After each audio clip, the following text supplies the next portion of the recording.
Okay, so what we're going to be doing is setting up a reference image in 3ds Max for box modeling a shark. I have some images here that I was able to find, and none of them are a real nice straight-on side front view reference, but I'll still use these as I'm building it. So I did find a simpler image that we're going to use for the reference image, and we're going to set that up now. So I'm going to go into 3ds Max. I'm going to click just to make one window, so Alt-W to go to a large window. And just remember when you're building this that we have to really make sure that we understand what our unit size is. I want to make a shark about 8-10 feet long. I'm not sure of the width and height, but we'll just use the reference to figure that out. So when you go into your custom settings, your unit setup, remember that by default your unit setup is set for 1 inch. And I'm okay with that. I prefer to use the generic units, so just remember that every unit is going to be 1 inch. And that'll work for us. In terms of your grid, if you want to make an adjustment to your grid setting, you can go up under Tools, and then there is this Grid and Snaps. And if I click on Grid and Snaps, I have the option here for Home Grid, and I can change the spacing of the grid. So right now the grid spacing is every 10, and just to give you an idea, if I come in and I make a box, and I'm going to make it a cube, and I'm going to do a keyboard entry, and I set this for 1 foot, and click Create. Did I get 1 inch? I got 1 inch. Let's do this again. 1 foot, so we're going to do 12 inches. It just didn't take my setting for a foot. We line this up, you'll see this is really about 10 inches. So that's just a good reference for you. I can go back and say for my grid and snaps that I want to have be 12 units instead of 10. And then it'll match, and I can have 1 foot here for visual scale. So it's up to you. I like to keep it 10 by 10, but you can certainly change it to 1 foot if you want. So I'm just going to change that back real quickly. I think it's nice that you can go and change that to feet. Okay, so let's just go and put a reference image in. For me, the best thing to do is make adjustments to your reference image so that you can bring in a cube, or a square plane, I should say, and not have to worry about having the image be distorted. I didn't bother to do that for this. So I'm just going to make a plane, right click to end that, and I just want to make sure it's 1 section by 1. So 1 segment by 1 segment. And then I'm going to, if I click on edge faces, I won't see a lot of segments in this. It'll just be 1 solid plane. And I'll just make an adjustment for the size. I know what it's supposed to look like. So the next thing I'm going to do is I'm going to put an image on this. So I'm going to go into my material editor, go to my standard materials, and then just pull diffuse out, general, bitmap. You should set up in your project folder, before you do anything else, set up your project folder. So I have this image already in my scene assets images. So I'm just going to click to open this, and then I want to have this visible in the viewport, so I'm going to click on the material, click to show shaded material in viewport, and then I'm going to click to assign to selection. Since I already have that cube selected, it will show up. And it got really weird, truncated, because my proportions of my box are much different than the image. So I'm just going to scale this. It's not a big deal. Just scale this back till it looks like the image should. And that's about right. I don't need it to be perfect. I'm okay if my shark is a little thin or a little chunky. Certain animals, it's a big deal.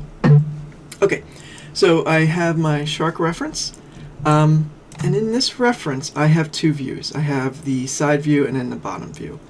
And when I set this up, I want to set it up with a reference cube.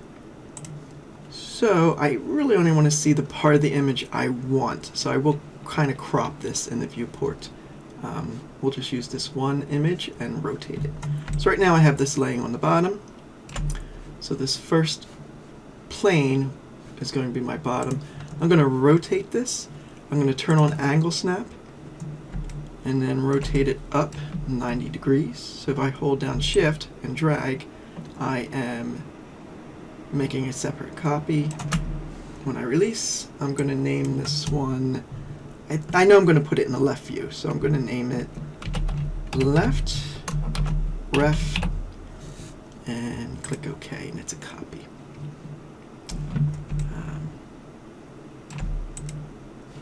Left ref, get this one, and I'll just name it bottom ref, even though I'm probably going to use it for both top and bottom view.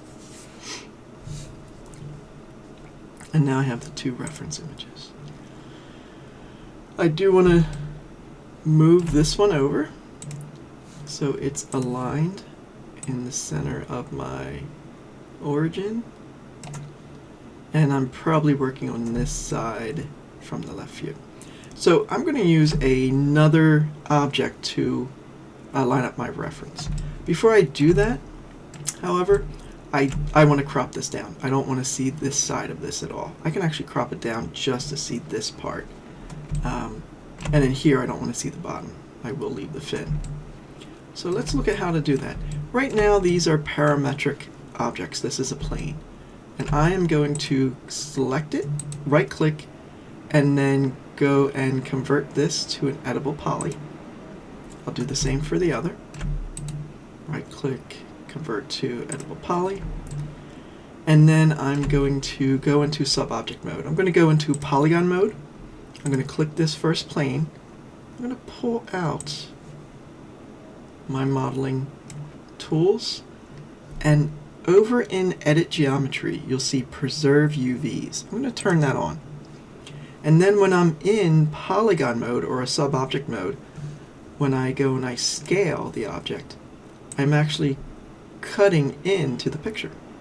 So I can scale in and then move the plane, and it locks down this image. So if I want it to, I can be something like this, where I only see this half.